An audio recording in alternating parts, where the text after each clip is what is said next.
अपने वृत्त में लिखा है, स्वयं लिखा है अपने अनुभव में कि श्री कृष्णदास पैहारी जी महाराज हमको लेकर रेवासा धाम पधारे और 10-12 वर्ष तक श्री सदगुरु रणछोड़ दास जी महाराज ने वहां रह करके भजन साधन किया। और परवर्ती काल में स्वामी विवेकानंद जी भी वहां एक रात्रि रुके। वो खुद अपनी पुस्तक में लिख रहे हैं विवेकानंद जी कि मैं खेतड़ी राजा के यहां से चलकर जीर्ण माता आया और मुझे कायस्थ जाति का सन्यासी मानकर वहां के ब्राह्मणों ने मुझे भोजन नहीं दिया, मैं भूखा था। फिर मैं रेवासा पहुंचा और मुझे भरपेट सुंदर स्वादिष्ट खिचड़ी खाने को मिली और मैंने वहां एक रात्रि विश्राम किया। ये स्वयं विवेकानंद जी अपनी पुस्तक में लिख रहे हैं। ऐसा वह दिव्य तीर्थ है। ये तो हमने परिचय इसलिए दिया कि थोड़े नागिया जी को और भाव बढ़ जाए। और वहाँ का भी बहुत साहित्य की सेवा वाला काम, वैसे तो कुछ साहित्य प्रकाशित है वहाँ का, लेकिन अभी जिस ढंग से उसका इतिहास, उसका साहित्य का प्रकाशन होना चाहिए, अभी वो काम बहुत अवशिष्ट है। वहाँ के एक बहुत अच्छे विद्वान हैं सुभाष जी, वो इस काम में लगे हुए भी हैं और भी सहयोग, विद्वानों का सहयोग अपेक्षित है। यहाँ भी हम चाहते हैं कि वृंदावन शोध संस्थान में भी प्राचीन पांडुलिपियों में यहाँ कोई प्राचीन अग्र स्वामी जी की पांडुलिपि होगी तो उसको भी प्रयास है खोजा जाए उसको। और जयपुर के भी प्राचीन पांडुलिपि आगार ग्रंथागार में सारे साहित्य को खोजकर संकलित करके संग्रहित करके फिर उसका बृहद रूप में प्रकाशन होना चाहिए। ये ग्रंथ के विमोचन के ब्याज से ये चर्चा भगवत कृपा से आ गई। हाँ, तो हम निवेदन कर रहे थे कि मृत्यु का जो स्मरण है वही जीव के कल्याण के लिए बहुत आवश्यक है। मृत्यु का विस्मरण ही भगवत विस्मरण है और मृत्यु का स्मरण भगवत स्मरण है। मृत्यु सामने खड़ी है, ये भाव रहेगा तो ही भगवान की याद बनी रहेगी। अग्र स्वामी जी की वाणी, अग्रदेवाचार्य जी महाराज अपनी कुंडलिया में कह रहे हैं, अगर भजन आतुर करो जोलो या घट श्वास, नदी किनारे रूखड़ा ज्यों त्यों हो ये विनाश। ये शरीर नदी की कगार पर लगे हुए वृक्ष के समान है। कब एक झटके में कगार गिरेगी और ये शरीर नष्ट हो जाएगा कोई पता नहीं है। इसलिए अग्र स्वामी जी कहते हैं व्याकुल होकर के भजन करो, अगर भजन आतुर करो। क्यों भजन कब तक संभव है? जोलो या घट श्वास। श्वास नहीं रहेगी तो राम राम कैसे करोगे? खट्वांग जी बोले मेरे लिए 48 मिनट ही बहुत है। आप स्वर्ग के भोगों में आसक्त नहीं हुए, नहीं तो कहते कि अच्छा है कुछ दिन यहीं रह लेते हैं। नहीं, हमको तत्काल अयोध्या भेजो। और अयोध्या में आकर के खट्वांग ने अपने पुत्र दीर्घबाहु को राजा बनाया। ये दीर्घबाहु कौन है? झा जी, राजर्षि दिलीप का ही नाम दीर्घबाहु है।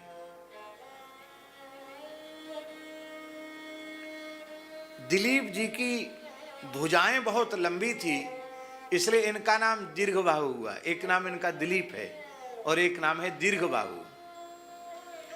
खट्वांगा दीर्घबाहुश्च रघुस्तस्मात् प्रतुस्रवा अजस्ततो महाराजा तस्मात् दशरथो भवत्। तस्यापि भगवाने स साक्षात् ब्रह्ममयो हरि अंशांशेन चतुर्धागात् पुत्रत्वं प्रार्थित सुरैः। तो रघु जी के पिताजी का नाम दिलीप है और उन्हीं का नाम दीर्घबाहु है। अभी हम आनंद रामायण पढ़ रहे थे, आनंद रामायण में दिलीप जी का नाम दीर्घबाहु ही लिखा है। तो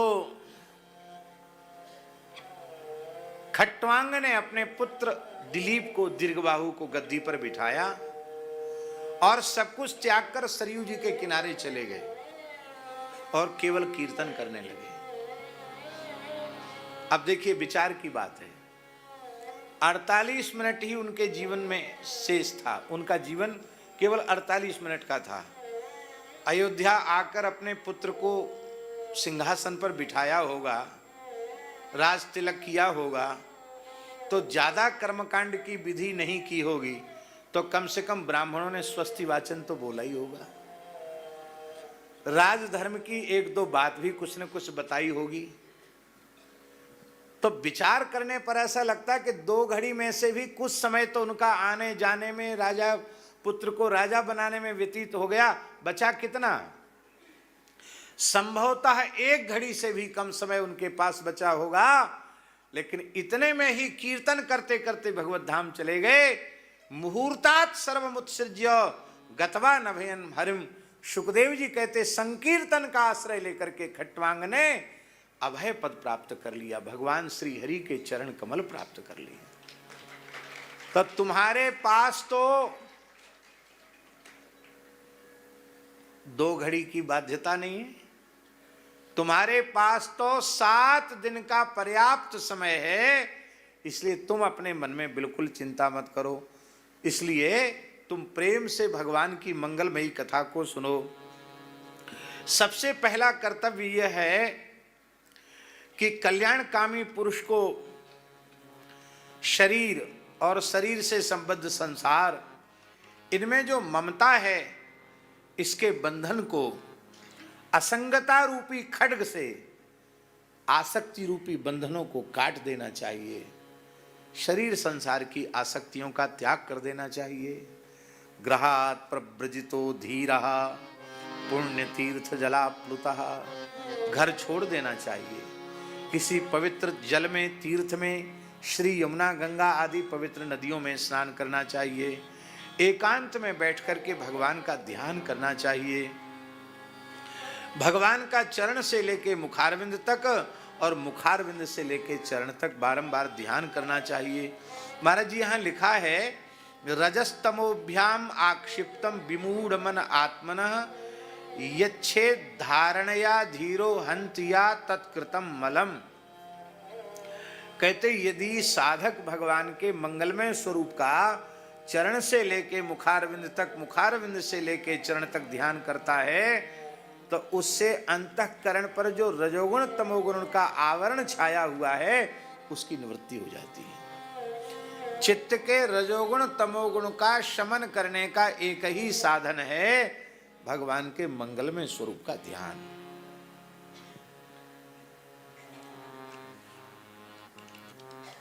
कभी कभी ध्यान करते समय मन इधर उधर भागे रजोगुण तमोगुण के कारण, तो घबरावे नहीं। क्यों? रजोगुण तमोगुण की निवृत्ति भी भगवत ध्यान से ही होनी है। इसलिए बार बार मन इधर उधर जावे तो खींच करके फिर भगवान के स्वरूप में मन को लगाना चाहिए।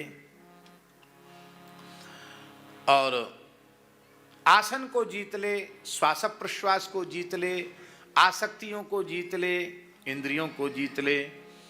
और यह विराट प्रकृति भगवान का स्वरूप है, ऐसा अपने मन में निश्चय कर ले। गुरुजी यहाँ 2 प्रकार का ध्यान बताया। पहले भगवान के मंगलमय सगुण स्वरूप का ध्यान बताया, और फिर द्वारा बताया कि पूरा ब्रह्मांड ही भगवान का स्वरूप है। ये 2 प्रकार का ध्यान बताया। इसके मूल में आशय यही है कि कोई भी साधक सदा सर्वदा ध्यान की अवस्था में नहीं रह सकता। रह सकता है क्या? देह का धर्म भी तो देह के साथ है, खाना पीना सोना कुछ न कुछ तो शरीर के साथ लगा हुआ है। तो जितनी देर ध्यान की अवस्था में रहेगा, उतनी देर तो भगवान की स्मृति रहेगी। और जैसे ही बहिर्मुख हुआ कि इंद्रियां फिर विषयों को ग्रहण करने लग जाएंगी। तो यह एक बड़ी ऊंची युक्ति बता दी सुखदेव जी ने कि आंख मूंदो तो श्री कृष्ण भीतर दिखाई पड़े, और आंख खोलो तो ये विराट भी श्री कृष्ण का स्वरूप है। जहां नजर जाए वहां भगवान है, ऐसा अनुभव हो। तो भगवान में, गुरुजी भगवान में वृत्ति जा रही है तो उसमें कोई संकट की बात नहीं। सूर्य देखा, भक्त ने सूर्य को देखा तो वह क्या कहेगा? आहा, भगवान के नेत्र कितने तेजस्वी हैं, भगवान के नेत्र कितने सुंदर हैं। भक्त ने चंद्रमा को देखा, आहा, भगवान का मन कितना आह्लादकारी है, भगवान का मन कितना निर्मल है। वृक्ष देखे, भगवान की रोमावली कितनी सुंदर है। नदियां देखी, भगवान की नसनाड़ियां कितनी सुंदर हैं। पर्वत देखे, भगवान विराट की अस्थियां कितनी सुदृढ़ हैं, कितनी विराट हैं। इस प्रकार से पाताल से लेके सत्यलोक तक जहां कहीं भी मन की वृत्ति जा रही है वो सब भगवान है, भगवान का स्वरूप है। तो ऐसी पद्धति सुखदेव जी ने बता दी कि क्षणार्ध के लिए भी भगवद रूप की विस्मृति नहीं होगी। आंख खोलें तो भीतर और आंख मूंदें तो भीतर और आंख खोलें तो बाहर। श्री गदाधर भट्ट जी कह रहे हैं, एक जु मेरी अखियन में निश दिवस रह्यो करी भौन। गाय चरावन जात सुन्यो सखी, सोधो कन्हैया कौन। सखी हो श्याम रंग रंगी। तू कहती है श्याम सुंदर गैया चराए हुए गए, तो भैया गैया चराए वाले कोई दूसरे आए गए का? आंख मूंदती हूं तो भीतर दिखाई पड़ते हैं और आंख खोलती हूं तो बाहर खड़े दिखाई पड़ते हैं। तो गैया चराने वाले कौन है? कासों कहो कौन पति आवे, कौन करे बकवाद। कैसे कहे कही जात गदाधर, गूंगे को गुड़ स्वाद। सखी हो श्याम रंग रंगी।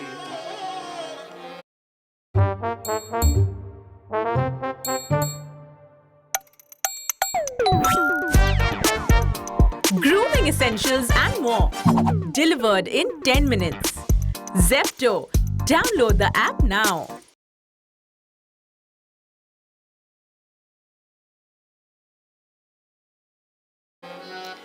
इस प्रकार से भगवान के मंगलमय स्वरूप का इतना सुंदर वर्णन किया गया है कि क्या कहना है। अब एक दूसरी बात है, भगवान जब इतने सुलभ हैं कि भगवान को छोड़कर दूसरा कुछ है ही नहीं, तो फिर भगवान के स्मरण में बाधा क्या है? क्या बाधा है भगवत स्मरण में? संसार की वस्तुएं दुर्लभ हैं, भगवान दुर्लभ नहीं है। संसार की वस्तुएं आपका प्रारब्ध और प्रारब्ध के अनुकूल पुरुषार्थ दोनों होंगे तो संसार की वस्तु आपको मिलेगी।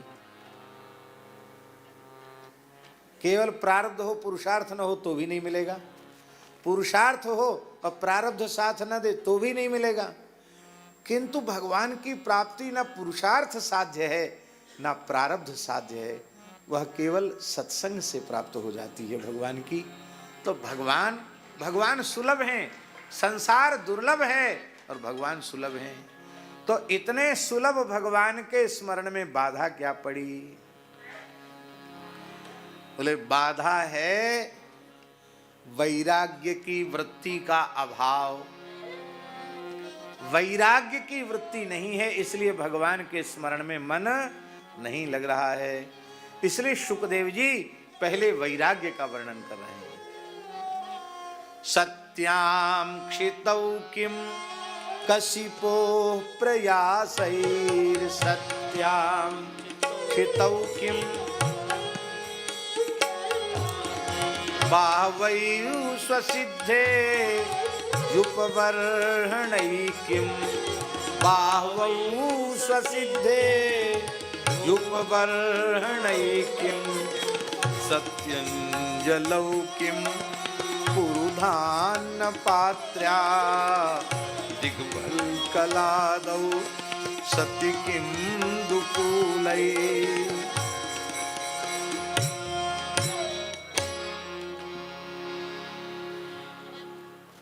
भगवान की बनाई हुई पृथ्वी हमें उपलब्ध है तो हमें बहुत सुकोमल बिस्तर की क्या आवश्यकता है, सैया की जरूरत नहीं है। बोले बिना तकिया के तो नींद ही नहीं आएगी। कहते बाहुबहु स्वसिद्धे, जब भुजाएं हैं तो तकिया की क्या जरूरत। इतनी बढ़िया तकिया दुनिया में कोई कारीगर बना ही नहीं सकता जितनी बढ़िया तकिया ठाकुर जी ने बनाई। बहुत छोटी तकिया लगाना हो ऐसे सो जाओ, और बड़ी करना हो ऐसे सो जाओ, और ऊंची करना हो ऐसे सो जाओ। ऊंची और तकिया लगाना, इतनी ऊंची कर लो हाथ, नहीं इतनी तरह की तकियां साथ में लेके चलना पड़ेगा। 4-5 तरह की तकिया तो साथ रखनी पड़ेगी कि नहीं। पर कितनी बढ़िया तकिया। और भैया इस तकिया का प्रयोग करोगे तो गले में पट्टा नहीं बांधना पड़ेगा। ऐसे पट्टा बन जाता, फिर ऐसे ऐसे देखते हैं, ऐसे नकल नहीं करनी चाहिए, कभी किसी का भी बन सकता है। लेकिन एक बात की बात है,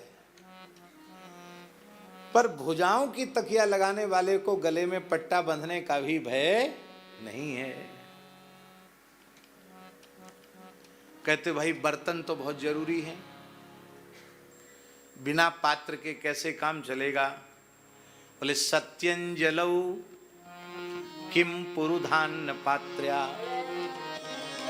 जब अंजलि भगवान की बनाई हुई है तो पात्रों की क्या आवश्यकता है। अभी अभी की घटना है, एक भोले भाले महात्मा के यहाँ, ब्रज की घटना है नागिया जी। एक भोले भाले महात्मा के यहाँ एक बालक आ गया किसी के परिचय से। महात्मा कुछ अस्वस्थ थे, बोले चलो कुछ कम से कम ठाकुर जी की पात्र धो देना, सफाई कर देना, कुछ तो काम करेगा। तो महात्मा ने दयावश उनको आश्रय दे दिया। और जैसे ही वो महात्मा कहीं गए दर्शन के लिए नहीं गए, वो थोड़े अस्वस्थ थे, तो बोला हमारे पास एक दवाई है, हम आपके सिर में लगा देंगे तो आप बिल्कुल ठीक हो जाएंगे, आपका सिर भारी है वो ठीक हो जाएगा। लगा दो भाई दवा। मुश्किल से एक सप्ताह पुरानी घटना है, वो भी घटना बरसाना धाम की। उस सिर में दवाई लगाया, दवाई लगाते वो महात्मा बेहोश हो गए, आंख सूज गई। और ठाकुर जी के चांदी के पात्र, झारी, थाली, कटोरी भगवान की सेवा के लिए किसी सेवक ने बहुत आग्रह पूर्वक दिए थे, वो तो लेके चला गया। और महात्मा के तो प्राण बच गए। कोई जहर था जिसका लेप किया था, हमारा जहर था कोई। आंख सूज गई, आंख खुलना बंद हो गई। लोगों ने कहा कि पुलिस को सूचना करें। अरे बोले ना, हमसे फोन से बात हुई। तो बोले बिचारो बिहार से आयो और बोले बिहार में छठ पूजा चलती है, उसके घर में काम आएंगे बर्तन, कोई बात नहीं, अपने को कोई पुलिस नहीं जाना। महात्मा तो महात्मा ठहरे, और कोई बात नहीं, ले गया। मैंने कहा बाबा आप दुखी मत रहना। इसलिए ब्रज के पुराने संत करुआ का व्यवहार करते थे, मिट्टी का पात्र, तो रज के पात्र पवित्र होते हैं, शुद्ध होते हैं, वो रखो। और नहीं तो अब बहुत मूल्यवान पात्र भगवान की सेवा में मत रखो। ये स्थिति। अब इनको टूटने फूटने का और चोरी होने का भय नहीं है। इनको कौन चुरा के ले जाएगा? इस बर्तन को कोई चुराएगा? तो सत्यंजलौ, अंजलि है तो किम पुरुधान्य पात्र्या। कहते भाई कपड़े तो बहुत जरूरी हैं, बिना कपड़े के काम नहीं चलेगा। कहते कपड़ा क्या करता है? वस्त्र हमारे शरीर को आवृत करता है, ढकता है। वस्तुतः हम समझते हैं ऐसा कि वस्त्र ने हमको ढक रखा है, वस्त्र ने नहीं ढक रहा, वस्तुतः दिशाओं ने ही हमें ढक रखा है। सामने से, जैसे हम इस समय उत्तर की ओर बैठे हैं तो सामने से उत्तर दिशा ने हमको ढक रखा है, पीछे से दक्षिण दिशा ने ढक रखा है, इधर से पूर्व दिशा ने ढक रखा है, इधर से पश्चिम ने ढक रखा है, इधर से जो विदिशाएं हैं चार। आपके म्यूचुअल फंड्स का क्या हुआ? मेहता अंकल वाले सही होंगे, पिछले महीने ही बात हुई थी। पिछले महीने? और आपकी बैंक रखा है, इधर से जो विदिशाएं हैं चार, वायव्य, ईशान, आग्नेय और नैऋत्य, और नीचे की भी एक दिशा है जिसको अधो दिशा कहते हैं, और एक ऊपर की भी दिशा है। इस तरह से 10 दिशाएं हैं। 10 दिशाओं ने हमारे शरीर को आवृत कर रखा है, ढक रखा है। तो जब दिशाएं ही हमारे वस्त्र हैं तो अलग से वस्त्र की भी आवश्यकता नहीं है। दिग्वल कलादौ, दिशाएं ही वलकल हैं, वस्त्र हैं, तो सति किम दुकूलैहि, फिर मूल्यवान वस्त्रों से क्या प्रयोजन। अब देखिए, ये जो वैराग्य का निरूपण किया है सुखदेव जी ने, ये सुखदेव जी की कोटि का वैराग्य है, क्योंकि वे स्वयं ऐसे ही हैं, दिगंबर हैं। परीक्षित जी घबरा गए, बोले महाराज ये तो बहुत ऊंचा वैराग्य है, इससे कोई एक हल्की श्रेणी हो सकती है कि नहीं? बोले हाँ, दूसरी श्रेणी है। चीराणि किम पथि न संति दिशन्ति भिक्षा नैवांघ्रिपा परिभृतः सरितोप्यशुष्यन्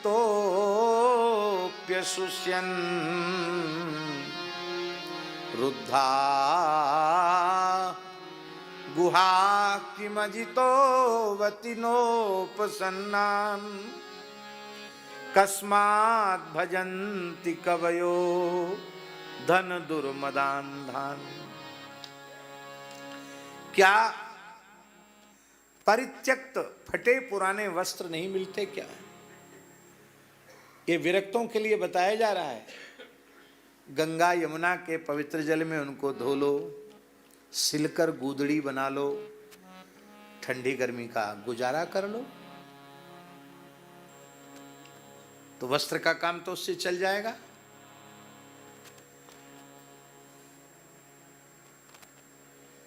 कहते भाई भिक्षा कहां लेंगे?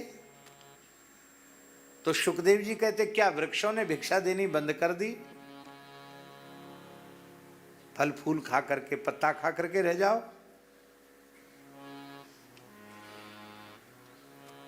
कहते मान लो वो भी नहीं मिले तो सरितोप्य शुष्यन, क्या नदियों का जल सूख गया है क्या? तो भिक्षा तो वृक्षों से मिल जाएगी और जल नदियों से मिल जाएगा, झरनों से मिल जाएगा। बोले रहेंगे कहाँ? बोले रुद्धा गुहा, क्या गुफाएं बंद हो गई क्या? अरे बोले गुफाएं भी बंद हो गई हैं। तब अंतिम प्रश्न है सुखदेव जी का,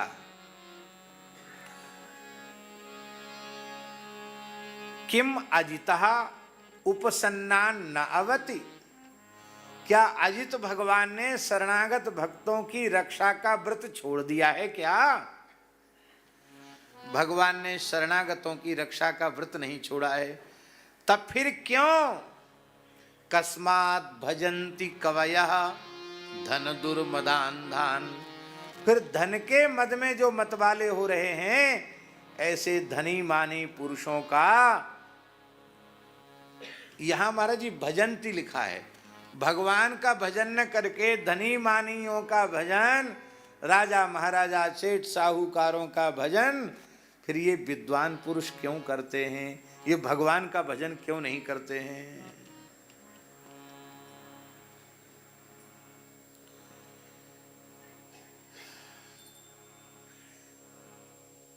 अकबर ने श्री रूप गोस्वामी जी से प्रार्थना की, अकबर ने, कि आप पर्ण कुटी में रहते हैं, झोपड़ी में, आपके लिए बढ़िया सा एक व्यवस्थित महल बनवा देते हैं। आपने मना किया, हमको कुछ नहीं चाहिए, बहुत पीछे पड़ा। तब आपके मन में दया आ गई, बोले तुम कुटिया देख के आओ। जैसे ही कुटिया अकबर ने देखी, वहां तो मणियों का प्रकाश हो रहा था, बड़ा दिव्य महल बना हुआ था। तो तू ऐसा बनवा सकता है क्या? बोले ऐसा तो हम नहीं हमारा बाप भी ऐसा नहीं बनवा सकता। हजारों सम्राट इकट्ठे हो जाएं तो ऐसा नहीं बनवा सकते। तो फिर जाओ अपना काम करो, क्योंकि वे तो मंजरी है ना, ये तो श्री किशोरी जी की निकुंज में विराजने वाली मंजरी हैं, श्री रूप गोस्वामी जी, रूप मंजरी जी। तो उस महल में, जिस महल में जिस भावना में वे विराजती हैं, उसका दर्शन करा दिया।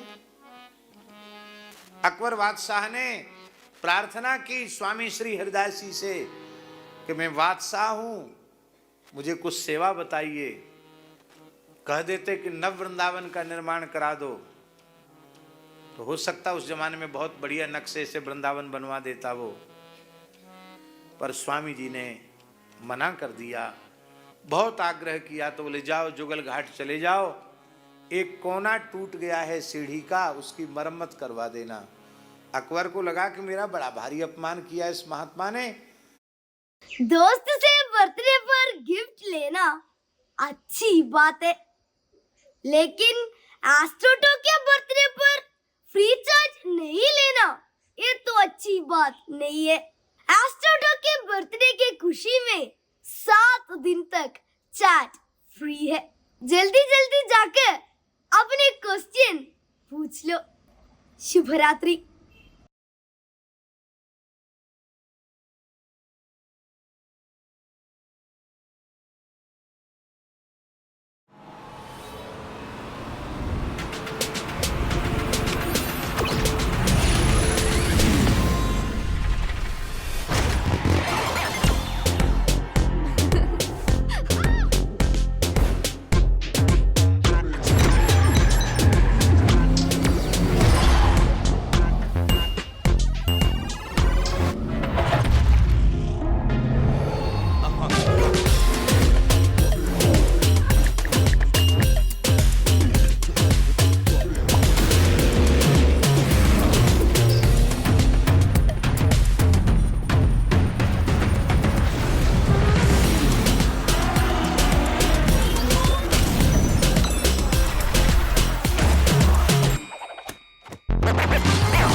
सम्राट अकबर को एक घाट की सीढ़ी के एक कोने के निर्माण किया गया दे रहा है, मैं तो नए से नया शहर बसा सकता हूं। पर अकबर जब वहां गया तो उसने क्या देखा कि मणियों से जटित सीढ़ियां हैं, उनमें 4 अंगुल की जगह टूटी हुई है।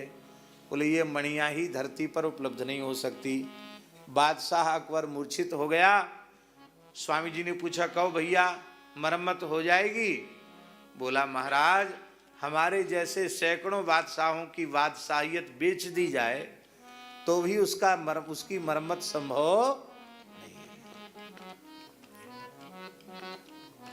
कस्मात् भजन्ति कवयो धन दुर्मदान धान। श्री अग्रदेवाचार्य जी के पास भी अकबर गया, प्रार्थना की कुछ ले लो। आपने एक ही शब्द कहा, मेरी फकीरी के आगे तेरी बादशाहियत धूल है। तुम कुछ देना चाहते हो, आग्रह है तुम्हारा। तो अग्रदेवाचार्य जी ने कहा गुरुजी कि लौट के कभी यहां आना नहीं और हमें कभी बुलाना नहीं, द्वारा यहां आना नहीं और हमें कभी बुलाना नहीं। महाराज आप नाराज हैं? बोले बिल्कुल नाराज नहीं। तो बोला मेरा मान घट रहा है, आप कुछ नहीं ले रहे हो। तब बादशाह ने अपनी इच्छा से गायों के लिए 16,000 बीघा भूमि का पट्टा दिया। उसके ऐतिहासिक साक्ष्य उपलब्ध हैं। ये कस्मात् भजन्ति कवयो धन दुर्मदान्धा।